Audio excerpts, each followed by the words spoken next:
Hello friends, the global science coaching centre में आप लोग का स्वागत है। मैं रविशंकर कुमार आप लोग का स्वागत करता हूं। आज का यह वीडियो ज्योग्राफी का महत्वपूर्ण अध्याय संसाधन है, इसको हमने लिया है। इस चैप्टर से जितने भी ऑब्जेक्टिव प्रश्न होंगे उसे मैं टैकल करने का प्रयास करेंगे ताकि इसे बार बार रटना न पड़े। ऐसे समझ ले कि इस चैप्टर से आने वाले क्वेश्चन 100% तक बन सके। आज हम लोग संसाधन एवं उनके उपयोग के बारे में जानेंगे। उससे पहले हम लोग को जानना है कि ज्योग्राफी जो है दो शब्द से मिलके बना है। जियो का अर्थ होता है पृथ्वी,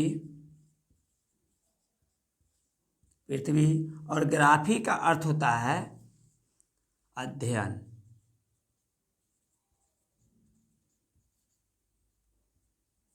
जिसमें पृथ्वी का अध्ययन किया जाता है उसे हम लोग भूगोल कहते हैं, और भूगोल के पिता जो है हेकेटियस है। आज हम लोग संसाधन के बारे में जानेंगे कि संसाधन किसे कहते हैं।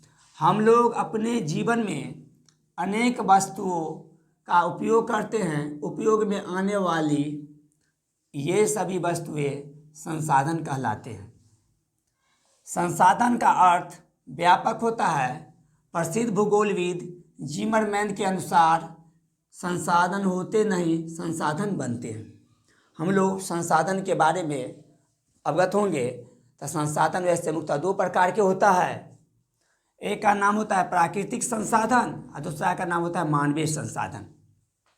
प्राकृतिक संसाधन वैसे संसाधन को कहते हैं जो ईश्वर द्वारा गिफ्ट में यानी उपहार स्वरूप दी गई है। तो ऐसे संसाधन को हम लोग प्राकृतिक संसाधन कहेंगे। जैसे पर्वत है, पठार है, नदी है, झील है, समुद्र है, ये सब क्या है? प्राकृतिक संसाधन है। अब हम लोग पढ़ेंगे मानवीय संसाधन।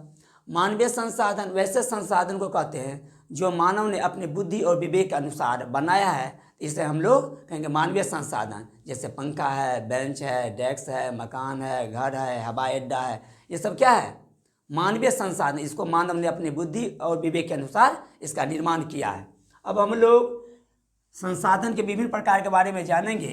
उत्पत्ति के आधार पर संसाधन के दो भाग है। एक का नाम होता है जैव संसाधन और दूसरा का नाम है अजैव संसाधन। जैव संसाधन वैसे संसाधन को कहा जाता है जिसमें सजीवों का सभी लक्षण विद्यमान होता है। तो वैसे संसाधन को हम लोग जैव संसाधन कहते हैं। जैव संसाधन में आएगा वनस्पति, वन प्राणी, ये सब क्या आ जाएगा? जैव संसाधन के अंतर्गत आएगा। अजैव संसाधन वैसे संसाधन को कहा जाता है जिसमें निर्जीवों का लक्षण पाया जाता है। तो वैसे संसाधन को हम लोग क्या कहेंगे? अजैव संसाधन कहेंगे। इसमें आएगा अजैव संसाधन में आएगा खनिज आएगा और पर्वत आएगा। ये सब क्या है? अजैव संसाधन के अंतर्गत आएगा।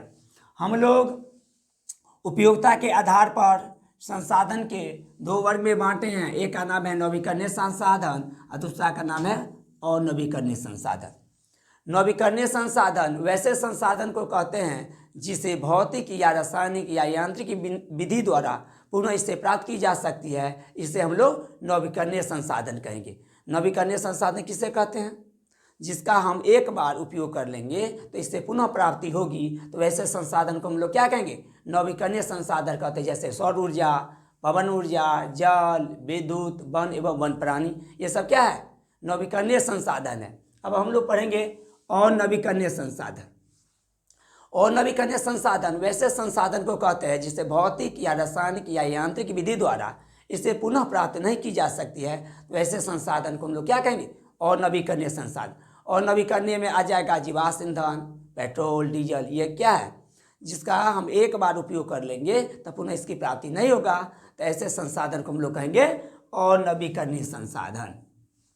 अब हम पढ़ेंगे स्वामित्व के आधार पर संसाधन के विभिन्न प्रकार के होते हैं। जैसे व्यक्तिगत संसाधन, सामुदायिक संसाधन, राष्ट्रीय संसाधन और अंतर्राष्ट्रीय संसाधन।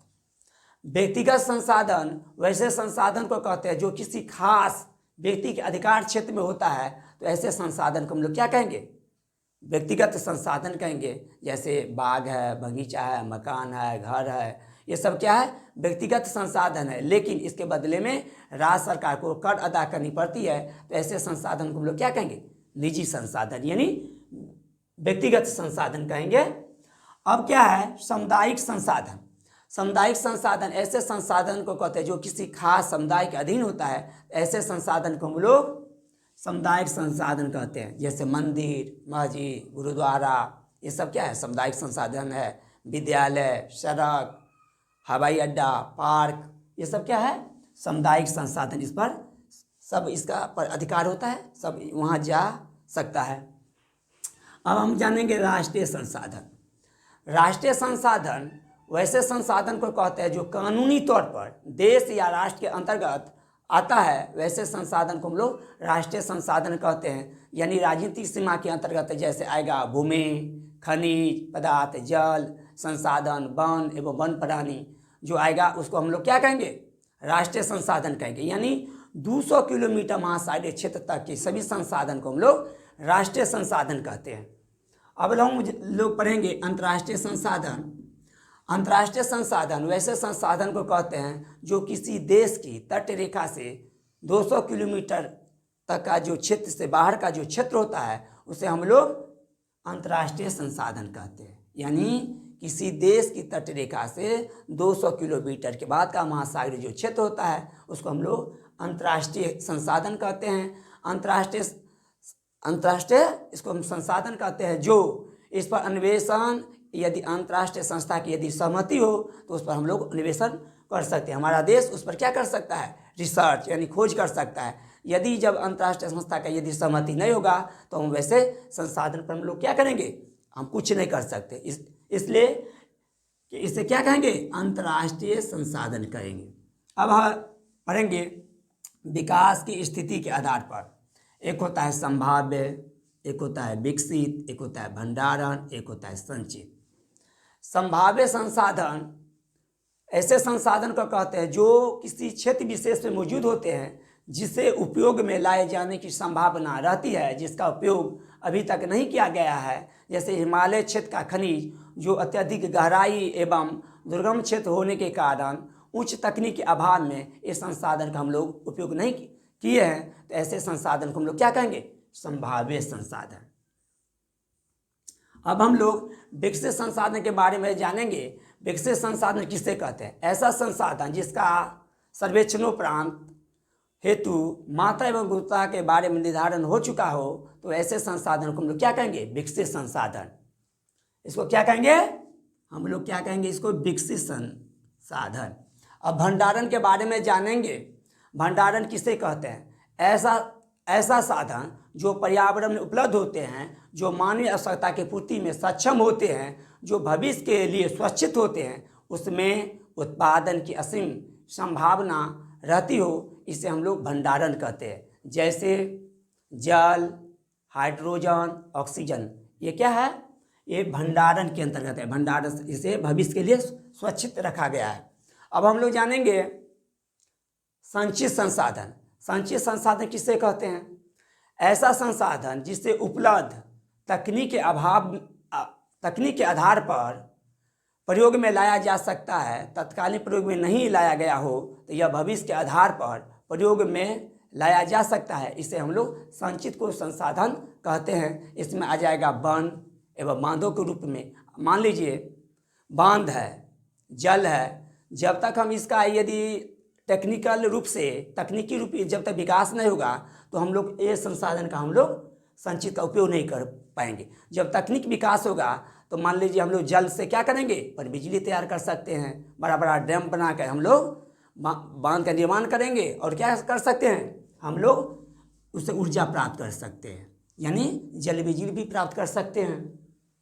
आज हम लोग संसाधन इनके विभिन्न भागों के बारे में अध्ययन किए हैं। यह वीडियो आप लोग को अच्छी लगे इसको लाइक और सब्सक्राइब अवश्य करेंगे। जय हिंद, जय भारत।